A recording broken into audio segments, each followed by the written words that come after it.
नमस्कार, मैं हूं Amod Shrivastava. Amazing thought, amazing message, amazing information की दिशा में आज एक कदम और आगे। आज के इस दो चिंतन का विषय है कर्तव्य ही धर्म है और मन का वैराग्य ही प्रभु साधना में जरूरी है।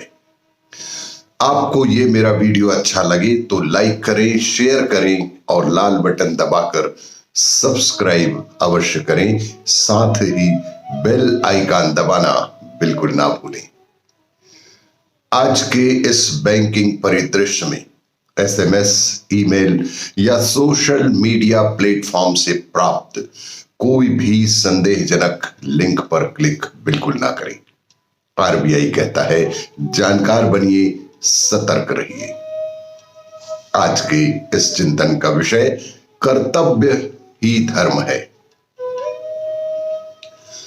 महाभारत में जब कौरव और पांडवों का युद्ध शुरू होने वाला था, तब अर्जुन ने शस्त्र रख दिए थे, क्योंकि वे अपने कुटुंब लोगों से युद्ध नहीं करना चाहते थे। उस समय भगवान श्री कृष्ण ने अर्जुन को गीता सार समझाया था। उस समय गीता का जन्म स्वयं भगवान श्री कृष्ण के श्री मुख से हुआ था। श्री कृष्ण ने गीता के दूसरे अध्याय के 48वें श्लोक में बताया है कि हमारा कर्तव्य ही हमारा धर्म है। योगस्थः कुरु कर्माणि संग त्यक्त्वा धनंजय सिद्धये सिद्धयोः समो भृत्वा समत्वं योग उच्चयते। योगस्थः कुरु कर्माणि संग त्यक्त्वा धनंजय सिद्धौ सिद्धयोः समो भृत्वा समत्वं योग उच्चयते।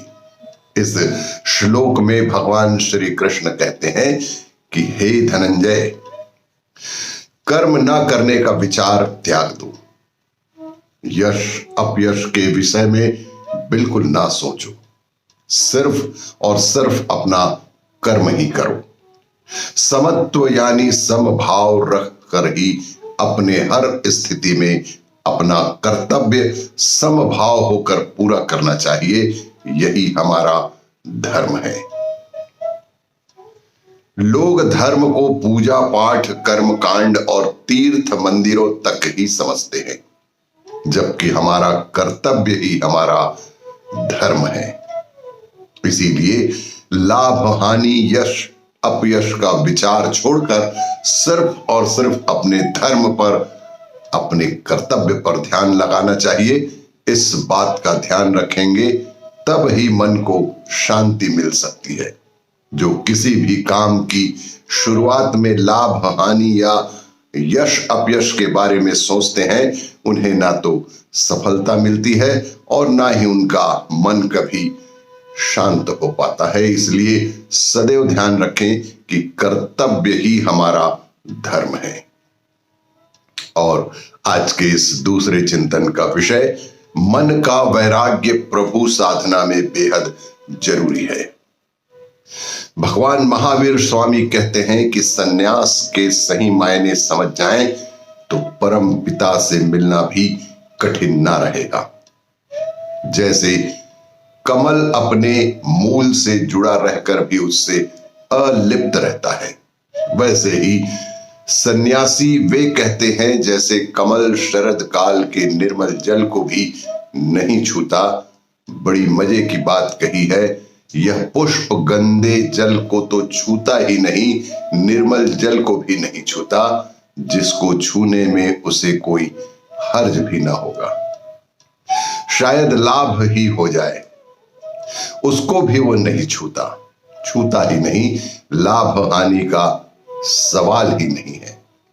गंदे और पवित्र का भी सवाल नहीं है, छूना ही छोड़ दिया है। पाप को तो छूता ही नहीं, पुण्य को भी नहीं छूता है। जैसे कमल अलिप्त रहता है, वैसे ही संसार से अपनी समस्त आसक्तियों को मिटाकर सब प्रकार के स्नेह बंधनों से रहित हो जाओ। सन्यासी का अर्थ है कमलवत। सन्यासी का अर्थ होता है कमलवत, कमल के पत्ते पर बूंद गिरती है पानी की, पड़ी रहती है मोती की तरह चमकती है, जैसी पानी में भी कभी नहीं चमकी थी, वैसी कमल के पत्ते पर चमकती है, मोती हो जाती है। जब सूरज की किरण पड़ती तो मोती भी क्या फीका हो जाए, वैसी कमल के पत्ते पर बूंद चमकती है, लेकिन पत्ते को कहीं छूती नहीं है। पत्ता अलिप्त ही बना रहता है। ऐसी चमकदार बूंद, ऐसा मोती जैसा अस्तित्व उसका, और पत्ता अलिप्त बना रहता है। भागता भी नहीं छोड़कर पानी को, पानी में ही रहता है, पानी में ही उठता है, पानी के ऊपर जाता है और कभी छूता भी नहीं, बिल्कुल अछूता सा रहता है। मन का वैराग्य ऐसा ही होना बेहद आवश्यक है। इसीलिए संतों को कहा गया है कि कमलवत रहना ही सन्यासी जीवन है। आपको ये मेरा वीडियो अच्छा लगे तो लाइक करें, शेयर करें और सब्सक्राइब अवश्य करें। धन्यवाद।